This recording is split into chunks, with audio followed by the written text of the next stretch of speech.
Assalamualaikum warahmatullahi wabarakatuh. Halo semuanya. Perkenalkan, kami dari kelompok 5 mata kuliah Analisis Laporan Keuangan dengan dosen pengampu Ibu Nurul Badriah SEMAK. Pada kesempatan kali ini kami akan menjelaskan materi tentang analisis arus kas. Nah, sebelum masuk ke penjelasan materi, di sini saya akan memperkenalkan anggota kelompok 5 terlebih dahulu. Saya Sofi Sobrina selaku ketua dari kelompok 5 ini. Yang kedua ada Flora Pioni Agustin, yang ketiga ada Nailin, yang keempat ada Fatilina Ayuarni, dan yang kelima ada Farhan Adabi, serta yang keenam adalah Zalfa Nur Aulia. Nah, itu dia anggota dari kelompok 5. Selanjutnya adalah pembahasan materi tentang analisis arus kas. Selamat mendengarkan. Baik, pada slide ini saya akan menjelaskan tentang relevansi kas. Nah, di sini dijelaskan bahwa kas itu tidak sama dengan laba. Karena apa? Karena kas ini sendiri ialah uang yang benar-benar dipegang oleh perusahaan. Sedangkan laba itu merupakan keuntungan yang diperoleh oleh perusahaan yang hanya tercatat di dalam kertas atau biasa kita sebut dengan akrual, yang hanya ada pada pencatatan saja, teman-teman. Jadi kalau misalnya untuk uang nyatanya nggak ada. Nah, jadi keutamaan kas ini apa? Banyak ya, teman-teman. Keutamaan kas ini bisa saja ya membayar kewajiban ataupun hutang yang dimiliki oleh perusahaan. Nah, ini kita bahas 3 keutamaan ataupun alasan mengapa kas itu penting. Jadi, kas itu penting. Yang pertama itu karena likuiditas, yang dimana dari kas ini kita bisa membayar kewajiban dalam jangka pendek dari perusahaan itu sendiri. Misal contohnya membayar gaji, cicilan listrik, terus bulanan tepat waktu lah intinya. Lalu yang kedua itu ada solvabilitas, yang dimana dalam jangka panjang itu perusahaan dapat membayar kewajiban ataupun utang dari perusahaan itu sendiri agar perusahaan itu tidak bangkrut ya.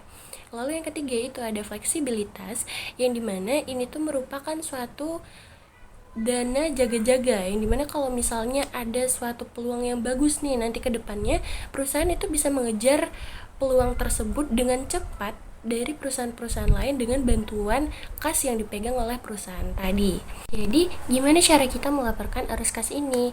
Nah, biar gampangnya kita membagi ke dalam 3 aktivitas utama, yaitu yang pertama, pastinya ada aktivitas operasi. Aktivitas operasi ini sendiri merupakan aktivitas yang berkaitan dengan kegiatan sehari-hari ataupun kegiatan yang sering diulang ataupun berkali-kali dilakukan oleh suatu perusahaan. Misalnya, pembayaran cicilan, pembayaran gaji, lalu juga ada stok barang. Jadi mana kalau misalnya di sini minus, berarti ada kesalahan dalam aktivitas utama dari perusahaan ini sendiri. Kalau misalnya yang kedua itu ada aktivitas investasi. Yang dimana aktivitas investasi ini seperti yang kita tahu itu kan keuntungannya untuk masa depan ya. Nah, kalau misalnya kita beli mesin baru ataupun kita merenovasi gedung, nah itu kan keuntungannya untuk masa depan. Kalau misalnya di sini minus, berarti kita lagi belanja untuk ekspansi atau kepentingan untuk masa depan dari perusahaan itu sendiri. Nah, yang ketiga ataupun aktivitas terakhir itu ada aktivitas pendanaan. Nah, kalau misalnya ini soal modal, apakah kita dapat duit dari pinjaman bank atau kita mendapat suntikan modal atau kita lagi bagi-bagi keuntungan kepada pemilik perusahaan. Nah, penjelasan selanjutnya yang akan saya jelaskan itu cara bikin laporannya gimana sih? Jadi, cara membuat laporan dari laporan arus kas ini sendiri ada 2 cara, teman-teman. Yang pertama, ada cara metode tidak langsung. Yang kedua ada metode langsung. Nah, bedanya metode tidak langsung dan langsung ini apa sih? Jadi, bedanya dari metode tidak langsung ini sendiri, metode tidak langsung ini merupakan metode yang paling sering digunakan baik itu di kampus maupun di perusahaan. Karena metode tidak langsung ini diambil dari laba bersih, lalu kita bersihin atau kita sesuaikan dengan biaya yang sebenarnya nggak ngeluarin duit. Contohnya apa biaya yang nggak ngeluarin duit itu? Contohnya biaya penyusutan. Nah, itu kan kita nggak beneran keluarin duit tiap bulan buat penyusutan mesin kan, dan itu hanya hitung-hitungan dalam akuntansi saja. Nah, bedanya dengan metode langsung itu apa? Kalau misalnya metode langsung, ini merupakan metode yang paling simpel logikanya. Secara logika emang simpel, tetapi yang ribet itu dalam penyusunannya. Jadi kita langsung catat aja gitu semuanya. Duit masuk dari pelanggan itu berapa, duit keluar berapa. maksudnya kayak duit keluar buat supplier itu berapa. Jadi tuh kita bener-bener nyatat kejadian yang terjadi pada saat itu juga. Baik, mungkin itu saja yang dapat saya sampaikan ataupun materi dari saya. Selanjutnya saya serahkan kepada pemateri selanjutnya. Persiapan laporan arus kas. Laporan arus kas merupakan perpaduan antara laba rugi dengan laporan posisi keuangan. Lalu mekanisme penyesuaian dari laporan laba rugi ke arus kas. Lalu penyesuaian laba neto atau CFO. Beban non-kas ialah menambahkan kembali penyusutan dan mengamortisasi karena tidak melibatkan arus kas keluar. Lalu keuntungan dan kerugian penyesuaian laba neto, yaitu mengeliminasi untung atau rugi penjualan aset dari bagian operasi dipindah ke bagian investasi. Lalu modal kerja yang menyesuaikan perubahan pada aset, lancar dan liabilitas jangka pendek yang mempengaruhi kas. Lalu investasi metode ekuitas. Dalam metode ekuitas, investor mencatat laba invest sebagai pendapatan, namun hanya dividen yang merupakan arus kas real. Penyesuaian CFO menggunakan rumus yaitu laba ekuitas dikurang dividen yang diterima. Lalu laba yang tidak didistribusikan harus dikurangi dari laba neto dalam perhitungan arus kas operasi. Lalu yang terakhir, akuisisi perusahaan dengan saham, yaitu transaksi non-kas, ialah pembelian perusahaan lain menggunakan saham untuk meningkatkan aset dan likuiditas secara konsolidasi tanpa melibatkan kas. Lalu persyaratan pelaporan. Hanya transaksi kas yang masuk ke laporan arus kas. Perubahan non-kas dilaporkan dalam catatan atas laporan keuangan. Baik, kita masuk ke materi selanjutnya, yakni mengenai biaya imbalan pasca kerja. Pensiun dan program imbalan pasca kerja lainnya mengakui beban atas biaya jasa dan bunga setelah dikurangi imbal hasil yang diharapkan dari suatu program. Kontribusi iuran kas kepada program pensiun dicatat dalam laporan analisis keuangan sebagai pengurang kas dan adanya peningkatan saldo investasi. Selisih antara beban imbalan neto dengan kontribusi kas kepada program yang didanai atau imbalan kas yang diberikan langsung dari dana perusahaan dalam kasus program imbalan pasca kerja yang tidak didanai harus ditambahkan ke laba neto dalam perhitungan arus kas neto dari aktivitas operasi. Selanjutnya yakni mengenai materi sekuritisasi piutang usaha. Perusahaan semakin banyak memanfaatkan sekuritisasi piutang usaha melalui entitas bertujuan khusus atau Special Purpose Entities atau SPE sebagai salah satu metode untuk meningkatkan arus kas. Sekuritisasi ini melibatkan pengalihan piutang kepada entitas bertujuan khusus yang membeli piutang tersebut dengan dana hasil dari penjualan obligasi di pasar modal. Perusahaan pun menghitung pengeluaran piutang sebagai kenaikan arus kas dari operasi karena berkaitan dengan aset lancar. Analis perlu mewaspadai tentang sumber pengurangan piutang dan mempertanyakan apakah pengurangan tersebut benar-benar sebagai peningkatan kinerja operasi perusahaan atau sebagai pinjaman yang disamarkan. Lalu materi selanjutnya yakni mengenai metode langsung. Metode langsung atau direct method atau arus masuk arus keluar inflow outflow.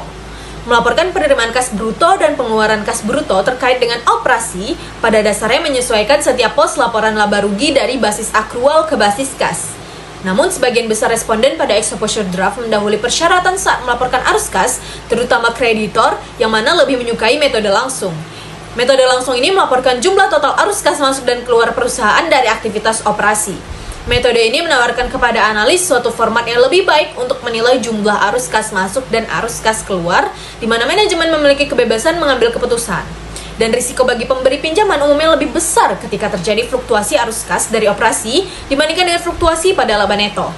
Dan informasi tentang setiap pos penerimaan dan pengeluaran kas ini dari operasi merupakan informasi penting untuk menilai fluktuasi dan risiko tersebut. Pertimbangan analitis yang penting ini meyakinkan para regulator untuk mensyaratkan metode langsung dalam laporan arus kas. Namun, sebagian karena penyusun informasi menyatakan bahwa metode langsung menyebabkan biaya implementasi yang sangat besar, para regulator ini pun akhirnya memutuskan hanya menyarankan metode langsung dan mengizinkan metode tidak langsung. Ketika laporan perusahaan menggunakan metode langsung, maka perusahaan itu harus mengungkapkan rekonsiliasi laba neto terhadap arus kas dari operasi, yang dimana ini merupakan metode tidak langsung dalam suatu daftar terpisah. Lalu materi selanjutnya yakni mengenai mengubah metode tidak langsung menjadi metode langsung. Bagian ini tuh menunjukkan bagaimana cara mengubah arus kas dari operasi yang dilaporkan dengan menggunakan metode tidak langsung menjadi metode langsung. Keakuratan konversi ini pun tergantung pada penyesuaian berdasarkan data yang tersedia dari catatan akuntansi eksternal. Metode konversi yang dijelaskan cukup akurat untuk sebagian besar tujuan analitis. Konversi dari metode tidak langsung menjadi metode langsung digambarkan pada tampilan 7.4 yang ada dalam PPT yang kami sediakan, dengan menggunakan contoh dari Gold Corporation. Konversi ini tuh dimulai dengan memisahkan laba neto sebesar $84.000 menjadi total pendapatan di $660.000 dan total beban sebanyak $576.000.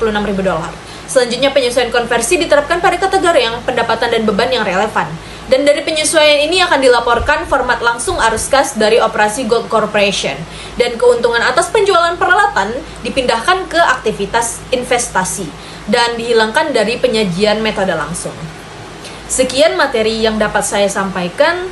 Saya ucapkan terima kasih. Hai teman-teman, di sini aku akan membahas tentang keterbatasan laporan arus kas.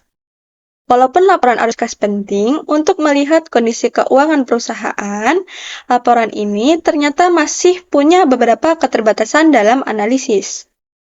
Yang pertama, laporan arus kas tidak memberikan penjelasan khusus untuk transaksi yang sifatnya tidak biasa atau operasi yang dihentikan.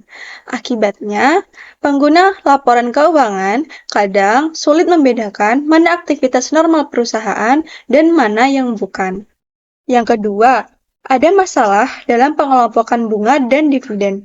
Contoh, bunga yang dibayar dimasukkan ke aktivitas operasi, padahal beberapa pihak menganggap itu lebih cocok masuk ke aktivitas pendanaan. Sedangkan bunga dan dividen yang diterima sering dianggap lebih cocok masuk ke aktivitas investasi. Lalu, pajak penghasilan juga dimasukkan ke aktivitas operasi. Hal ini bisa membuat hasil analisis menjadi kurang akurat karena pajak sebenarnya bisa berkaitan dengan aktivitas operasi, investasi, maupun pendanaan. Selain itu, keuntungan atau kerugian dari penjualan aset tetap dikeluarkan dari aktivitas operasi, tetapi pajaknya masih tetap dimasukkan ke aktivitas operasi. Nah, kondisi seperti ini bisa menyebabkan distorsi dalam analisis laporan arus kas. Jadi, kesimpulannya, laporan arus kas memang sangat membantu, tetapi tetap harus dianalisis dengan hati-hati karena masih memiliki beberapa keterbatasan. Selanjutnya, aku akan menjelaskan tentang hubungan antara arus kas operasi dan laba neto. Kedua hal ini sama-sama digunakan untuk menilai kinerja perusahaan, tapi fokusnya itu beda. Arus kas operasi lebih fokus pada kemampuan perusahaan menghasilkan kas, atau bisa disebut juga dengan fokus pada likuiditas. Sedangkan laba neto lebih fokus pada keuntungan perusahaan, atau profitabilitas. Perbedaannya, laba neto dipengaruhi oleh metode akuntansi dan berbagai estimasi, seperti penyusutan dan amortisasi. Jadi, perusahaan bisa saja terlihat memperoleh laba tinggi, tapi kondisi kasnya belum tentu baik. Sementara itu, arus kas operasi menunjukkan kas yang benar-benar masuk dan keluar dari kegiatan operasional perusahaan. Karena itu, arus kas operasi sering digunakan untuk menilai kualitas laba dan kemampuan perusahaan memenuhi kewajibannya. Tetapi, arus kas operasi juga tidak bisa digunakan sendirian, karena belum tentu menggambarkan profitabilitas perusahaan secara keseluruhan. Jadi, analisis yang paling baik adalah dengan melihat laba neto dan arus kas operasi secara bersamaan, supaya hasil analisis menjadi lebih lengkap dan lebih akurat. Baiklah, di sini saya akan menjelaskan materi tentang analisis arus kas. Analisis arus kas adalah proses pengevaluasian laporan arus kas perusahaan untuk mengetahui kemampuan perusahaan. Laporan arus kas dibagi menjadi 3 bagian utama, yaitu arus kas operasi. Arus kas operasi adalah kas dari kegiatan utama perusahaan seperti penjualan, pembayaran gaji, dan biaya operasional. Yang kedua, arus kas investasi. Arus kas investasi adalah kas terkait pembelian atau penjualan aset tetap, investasi atau akuisisi. Yang ketiga, Arus kas pendanaan. Arus kas pendanaan adalah kas dari pinjaman, penerbitan saham, pembayaran utang, dan dividen. Analisis kasus arus kas Commerzone. Commerzone Company merupakan perusahaan makanan dan minuman terkenal yang sering dijadikan contoh dalam analisis laporan keuangan. Kondisi arus kas Commerzone dalam beberapa periode Commerzone menunjukkan kepada laba bersih positif, pertumbuhan kas operasi melambat, peningkatan utang, dan tekanan biaya produksi. Temuan analisis ini terbagi menjadi 3, yaitu arus kas operasi positif, arus kas investasi negatif, dan arus kas pendanaan berubah negatif. Permasalahan terlihat, walaupun laba terlihat baik, analisis arus kas menemukan beberapa risiko. Yang pertama itu ketergantungan pada utang, yaitu perusahaan menggunakan pembiayaan utang cukup besar untuk ekspektasi. Yang kedua, pertumbuhan kas tidak secepat laba, artinya sebagian laba belum benar-benar menjadi kas. Yang ketiga, efisiensi operasi menurun, yaitu biaya bahan baku yang distribusi. Nah, kesimpulan dari analisis arus kas Commerzone ini, perusahaan masih tergolong sehat karena arus kas operasi positif. Namun terdapat tanda tekanan keuangan dari peningkatan utang dan penglambatan pertumbuhan kas. Laba akuntansi tidak selalu mencerminkan kondisi kas sebenarnya. Dan analisis arus kas penting untuk terlihat kesehatan real. Pengukuran arus kas alternatif. Selain arus kas standar, terdapat beberapa ukuran alternatif untuk menilai kinerja perusahaan. Yang pertama itu free cash flow, yang kedua cash flow unliquid ratio, yang ketiga cash flow margin, yang keempat operating cash flow to core. Kondisi perusahaan dan ekonomi dalam analisis arus kas. Analisis arus kas sangat dipengaruhi kondisi internal perusahaan dan kondisi ekonomi. Kondisi perusahaan ini terbagi menjadi 3. Yang pertama, perusahaan bertumbuh, yang kedua perusahaan stabil, dan ketiga perusahaan mengalami kesulitan. Sedangkan kondisi ekonomi terbagi menjadi 4. Yang pertama inflasi, yang kedua suku bunga tinggi, yang ketiga resesi ekonomi, dan keempat pertumbuhan ekonomi baik. Nah, materi selanjutnya adalah arus kas bebas.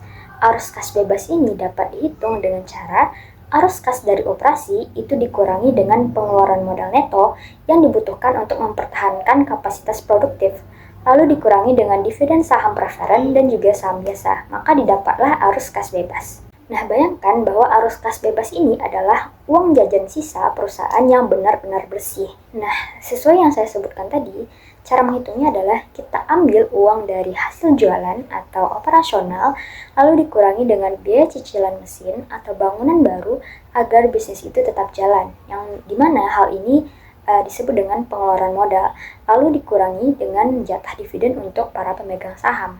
Nah, kalau hasilnya positif, itu berarti perusahaan punya uang dingin yang cukup untuk ekspansi atau bayar hutang tanpa harus mengganggu operasional hariannya.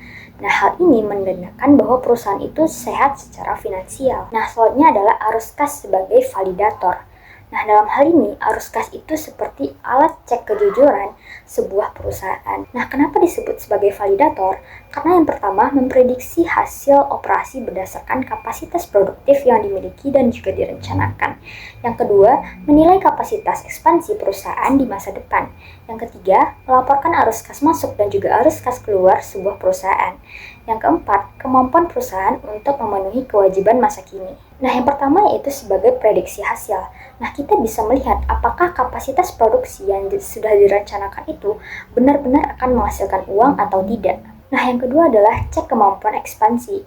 Bukan cuma mimpi mau buka cabang, tapi lewat arus kas, kita bisa memvalidasi apakah perusahaan punya modal untuk tumbuh di masa depan. Nah, yang ketiga adalah sebagai laporan keluar masuk. Nah, hal ini menunjukkan secara real berapa uang yang benar-benar masuk dan juga keluar, dan bukan hanya sekedar angka di atas kertas saja. Nah, yang keempat yaitu tentang bayar kewajiban. Hal ini memastikan perusahaan itu apakah bisa membayar utang-utang jangka pendeknya secara tepat waktu. Nah, selanjutnya adalah rasio arus kas khusus. Itu ada 2. Yang pertama rasio kecukupan arus kas, dan yang kedua adalah rasio reinvestasi kas. Nah, yang pertama dulu, rasio kecukupan arus kas. Nah, adalah sebuah ukuran kemampuan perusahaan untuk menghasilkan kas dari operasi yang cukup untuk menutupi pengeluaran modal, investasi pada persediaan, dan juga dividen tunai. Cara menghitungnya adalah jumlah kas dari operasi selama 3 tahun itu dibagi dengan jumlah pengeluaran modal, penambahan persediaan, dan juga dividen tunai selama 3 tahun. Nah, rasio kecukupan arus kas ini untuk menjawab pertanyaan, cukup nggak sih uang dari hasil kerja kita untuk membiayai semua kebutuhan besar? Nah, tujuan dari rasio kecukupan arus kas ini adalah untuk melihat apakah perusahaan itu bisa mandiri membiayai pertumbuhannya dari kantong sendiri tanpa harus terus-terusan meminjam uang ke bank. Nah, yang kedua adalah rasio reinvestasi kas, yang merupakan ukuran atas persentase investasi dalam aset yang mencerminkan kas operasi yang ditahan dan juga diinvestasikan kembali ke perusahaan untuk mengganti aset dan pertumbuhan investasi. Cara menghitungnya adalah arus kas operasi dikurangi dengan dividen, lalu dibagi dengan arus tetap bruto, ditambah investasi, ditambah aset lain-lain, lalu ditambah dengan modal kerja. Nah, kalau rasio sebelumnya yaitu rasio kecukupan arus kas itu berbicara soal kecukupan, nah rasio reinvestasi ini berbicara soal seberapa besar niat sebuah perusahaan itu untuk tumbuh. Nah, rasio ini menunjukkan berapa persen dari uang hasil operasi yang ditabung kembali ke dalam perusahaan untuk mengganti mesin tua atau menambah modal supaya bisnis semakin besar. Nah, semakin tinggi rasionya, artinya sebuah perusahaan itu sedang semangat-semangatnya melakukan pertumbuhan. Nah, kesimpulan dari penjelasan materi tentang analisis arus kas ini adalah laporan arus kas itu adalah kunci untuk melihat kesehatan keuangan sebuah perusahaan yang tidak bisa terbaca hanya dari angka laba. Nah, lewat laporan ini kita bisa tahu apakah perusahaan itu benar-benar punya uang tunai untuk membayar utangnya dan bertahan di masa-masa sulit. Aliran uangnya bisa dibagi menjadi 3. Yang pertama operasional, yang kedua ada investasi, dan yang ketiga ada pendanaan. Nah, sekian penjelasan materi tentang analisis arus kas dari kelompok 5. Semoga penjelasan ini dapat menambah wawasan teman-teman semuanya. Terima kasih sudah mendengarkan penjelasan materi dari kami. Sekian, wassalamualaikum warahmatullahi wabarakatuh.